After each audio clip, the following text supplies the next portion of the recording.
wonderful that you're all here. Thank you so much for being here. Thank you for coming to talk about this very important topic. So why don't we start with you, you are the head of the Adom, the head of the Baruch, and Frontlines 13, lead corps. I remember quite well what you said in the past about the integration of women when you were the commander of Yedioth 13. Did you believe in that statement? Oh, absolutely, and I still do. I'm for again integrated women, but I'm also against the exclusion of women. It's important enough so that it's important enough role to be part of the IDF for all of us to take a role, to take a part. So you still hold the same position, and what do you believe? What was the challenge in that, special forces, unit? Why was it so important to integrate women in such units? First of all, the challenge to integrate in a special unit, of course, is a big challenge. And of course, I envision and hope to integrate. But again, somebody didn't grow up in my special unit of the Navy. I mean, it wasn't a simple feat at all, and I was usually not successful. But as I said, initially, I do believe in it. It's part of my worldview as a commander to, again, enable anybody who has the ability and is willing to fight to take part. Now, the big challenge of integrating women is, again, maybe something that happens at a very young age when people sort of are channeled towards certain positions. Those, again, women who, again, are chosen, can't be chosen by affirmative action. I actually came to a committee of dismissal. There were again 13 young training soldiers, and it was just a moment before entering the committee, the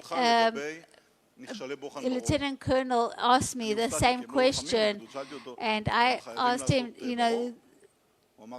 do they have to join if they don't want to? That every part of the course is compulsory?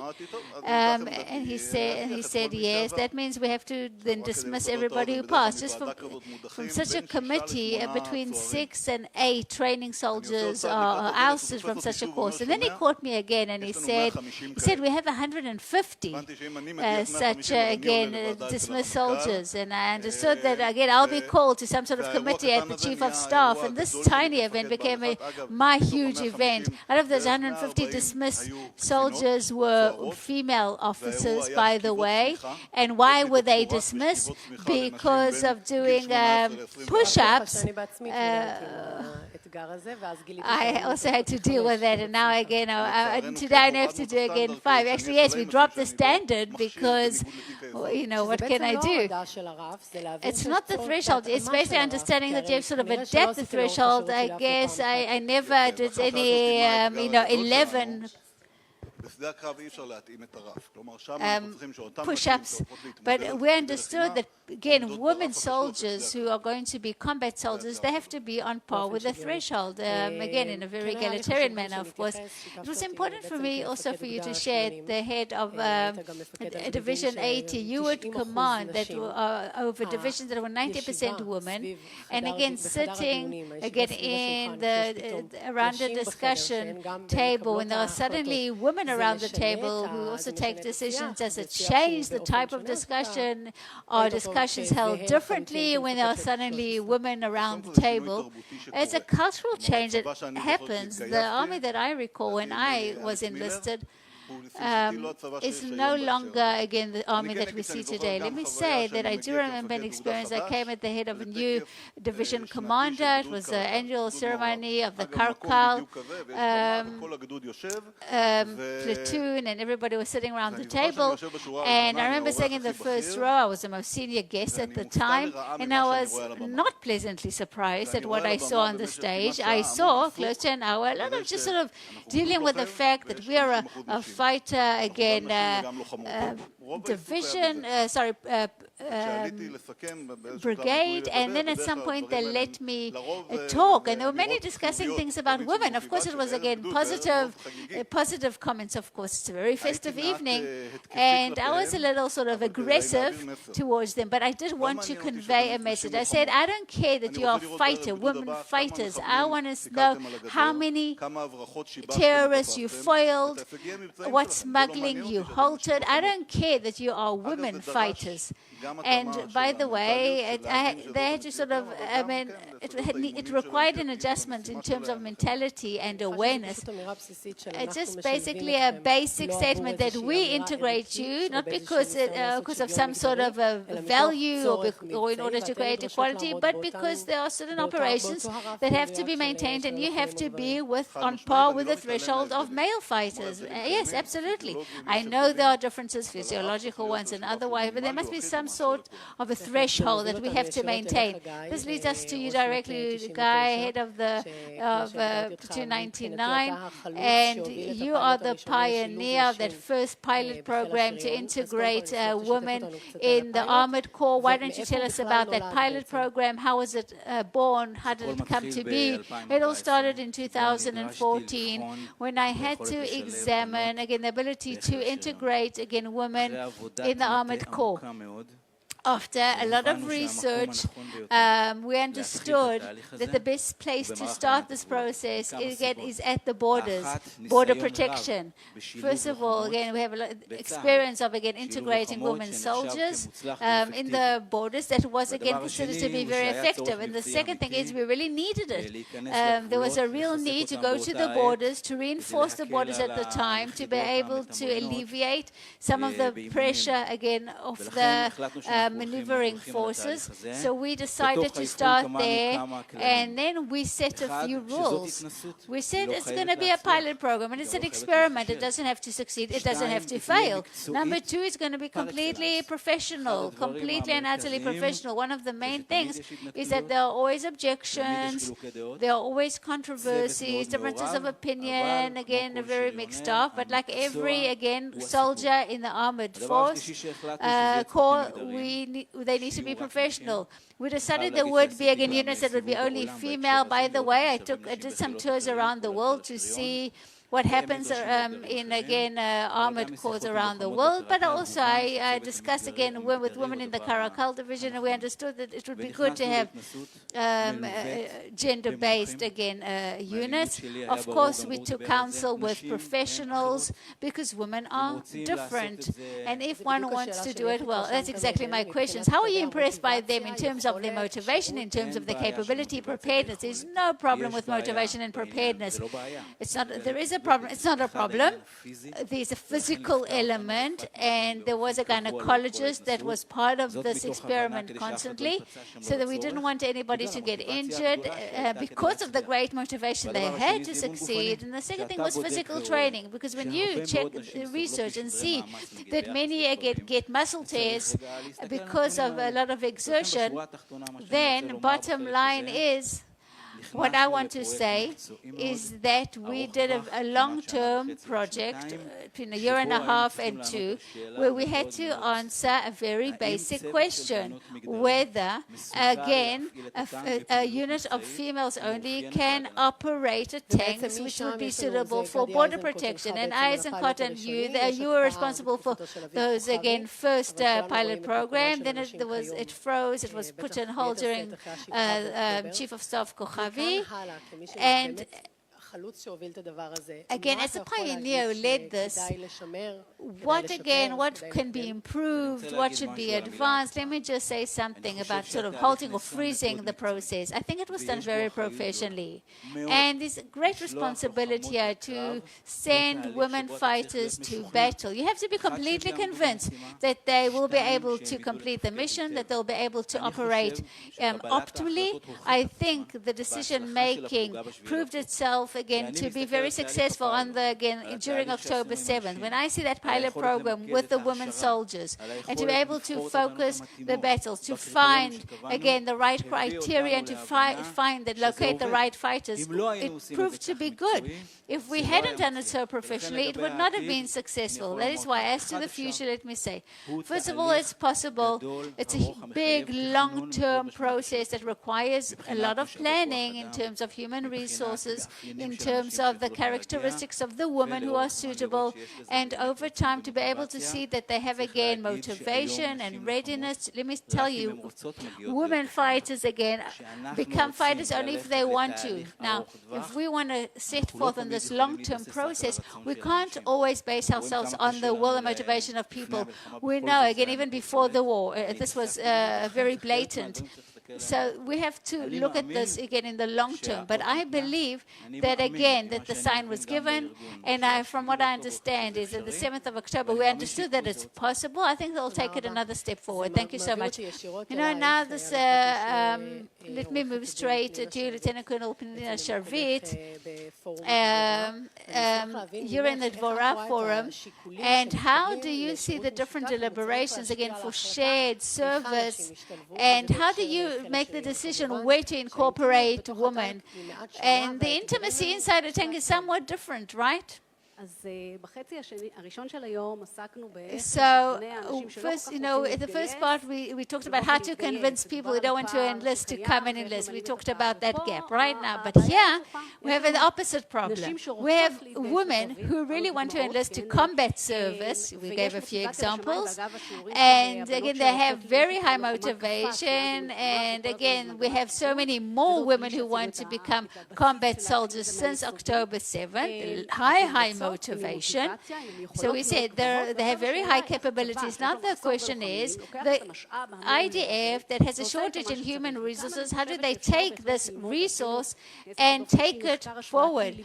Of course, you can do all sorts of studies, comparative studies. NATO did various different, again, armies that, with different capabilities. NATO conducted such a study. Of course, there are gaps when it comes to women, physiological gaps, fitness gaps. But first of all, let's start with the fact I'm not for, assuming, or bringing or giving sort of discounts to anybody, bring down the thresholds. We have to, again, fulfill our missions as we have to carry out our operations. You can't bring that down. But there are a few things that are required. You have to understand that when you carry out those fitness tests and the selection process, you have to make sure that those tests are compatible with the mission at hand. I mean, don't give tests that, again, are not even needed to carry out the operations, and that many people will just fail without them actually being needed. Or certain tests, again, that would be compatible for men and women. By the way, push-ups, when they moved from push-ups to, again, different types of physical fitness tests, they suddenly got different conclusions, different results that they thought was possible for more women.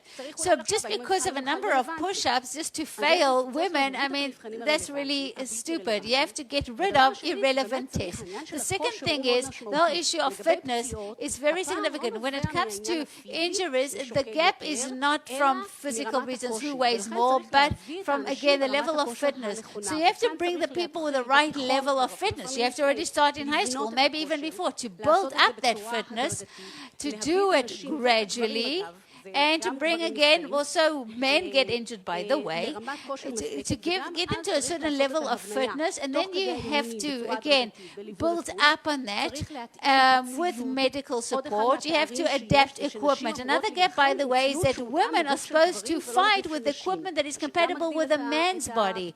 This also increases injuries and lack of success. You have to, again, adapt, again, food. Women need more iron, they need more calcium. It's a different diet than a man's diet. If you do all these things correctly, you can take the capabilities that are very high, the motivation that is very high, and to bring more human resources to fill those gaps. And again, it's good for the IDF, it's good for the woman. They can really take a central role when it comes to military service, and this opens up again doors for further advancement. So we brought two great examples. We have Gali, who also petitioned for the service of women, and she's a captain in reserves, and in a moment she'll tell us how she again went from military service to the maternity ward, gave birth. And Gali, in the 12th grade, you understood that what you were interested in is that combat track, but you didn't know that you would be accepted so easily as a man would, and you decided to take action with Pnina, right? Yes, it started way before, by the way, maybe 7 or 8 years before. I'm an athlete and I train on the Israeli team, national team, and I said that in order to get to sort of in a special forces unit, I mean, it's going to be very difficult because I knew that no woman had ever made it. I didn't know that I didn't even have the option, that it was simply blocked for me. It was barred. At about 11th grade, 12th grade, I understood that all the again, boys around me, got all their summons, and I didn't. And then I said, called the army. I said, wait, why am I not being summoned to try out for the special unit? And I got a negative answer. Of course, sorry, no ability, we can't call you up. And then I decided that I have to take action. It's not that women are not accepted, but there are women who are able, they have the capabilities. I thought I was one of them with such capabilities, but that understood, it's just blocked. So you actually petition to the High Court of Justice. You get support from the Deborah Advocacy Forum and all sorts of other organizations, women's organizations. Pnina, did you want to say something? Yeah, and attorneys as well. Of course, there was, a lot of support from everybody. And when you looked for, again, a law firm that would be willing to take, again, and help an 11th grader to, again, implement a revolutionary idea. It's not that you just want to be a combat fighter. You wanted to be a combat fighter in an elite group. And when the petition, again, was accepted by the courts, you were already, again, an officer. You couldn't even sort of exercise the verdict, but because of you, a lot of women were integrated because of this petition. What did they tell you, these women? So as an officer, I was in a special units where women were integrated, and special units where women were not integrated. But I'm always busy. I'm always trying to, again, push things forward. I'm trying to understand how are women accepted? How can we create better processes? Today we see pilot programs that are, again, not available to women, that are blocked for women, but because it never been tried, because the selection process wasn't good enough. There's a pilot, again, that was frozen not long ago, a few weeks ago. Again, why was it frozen?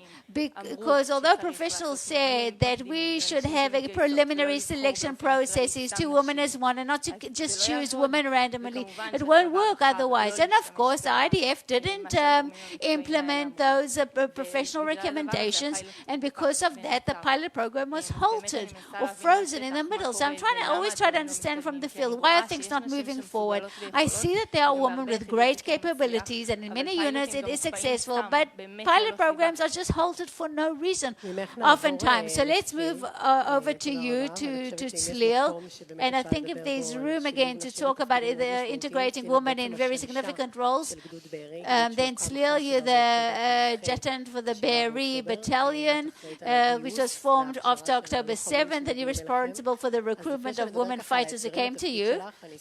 So before we talk about the challenges of your role, here's that article that was published about you, and these are your children, Eli, and you left your 3 children, and you were a mom. Important to point out that Tzlil, again, was exempt from reserve duties because she was a mother, and yet she still came. And a few weeks after you took position, you suddenly discovered that you were pregnant, and yet you stayed on. You even told me that the first birth, and you actually left the base to go give birth. Your commander was the first to know about it.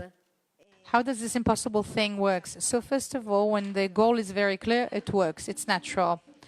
I have a husband at home who completely supports this whole thing. He's also sitting here in the audience. He came as a surprise. Thank you for coming. And so first of all, during the past 1 year and 2 months, he's been raising the children. So there's a bit of a role reversal at home.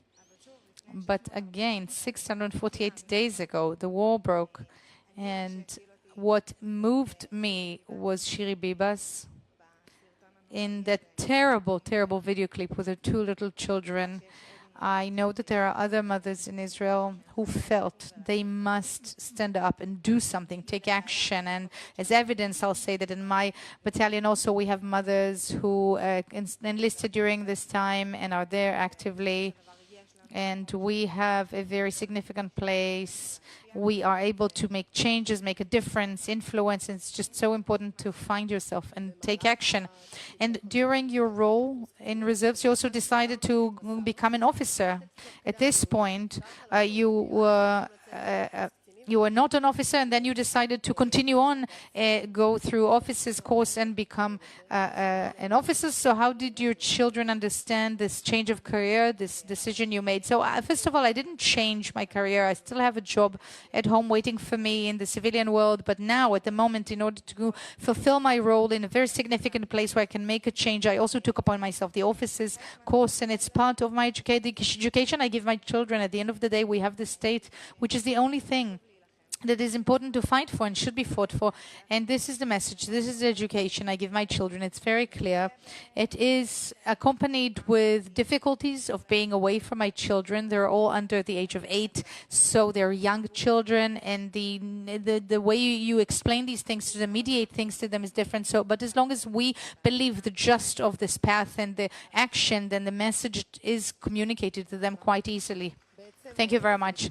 So in fact, Pnina, this is linked to something you told me about believing that women, the more they are going higher in the leadership of the IDF, we'll also see more women with a very great gap around the decision-making table. We see more women at key roles, but we don't see them at the decision-making table. Around that table, is there anything you want to say in order to close this panel? I think that opening the combat positions beyond the service, and more so today during a war, when women can realize themselves in the most significant places, is truly the way to move up in the IDF. What can you do? The main roles, the background of the combatant roles is very significant when you look at the Chief of Staff Forum. There are 2 women, 2 of the women are legal advisors. And then also when you leave the IDF and in the cabinet, the security cabinet, there are hardly any women, and we are losing here also the very great human potential that we have here, because 50% of the best of this population are not there helping to make the best decisions because they are not able to get there because of different ceilings that stop them. And it also diversifies the discussion and puts more angles in thanks to the classification, and there are research to prove that. And at the end of the day, I also think that women there also, the women issues are more expressed, and some things are just not discussed now regarding women. So I think that the fact that women are not sitting around the decision-making table is bad for decisions in the state in order to make the best decisions when it comes to state and security issues, and also it damages women themselves. So it's important to remove those blocks and allow equal opportunities to women. It's good for the IDF, it's good for the state of Israel. Thank you all so much for taking part.